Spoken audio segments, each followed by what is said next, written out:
mbokk yi ku bëgg a génn télé rek ci màggal gi nu nekk solo sa mbubb mu rafet nga dem jóge jumaa ji faaw dinañ ñu woo ne la ñëwal ndax télévision yoo xam ne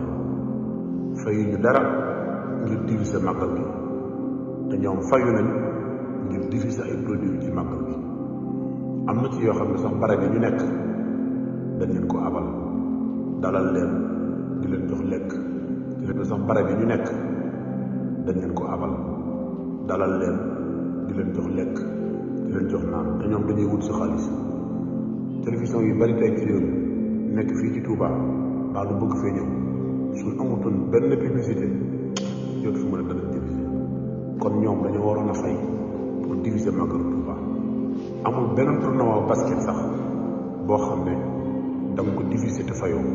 waxuma la coupe d'Afrique wala coupe du monde na fay pour diffuser màggalu Touba amul benn tournoi basket sax boo xam ne da nga ko diffuser te fayoo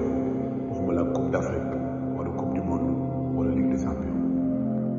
ginnaaw ñoom seetaan bi dañ ciy fay waale kon buñ bëgg diffuser événement bu toll nii tamit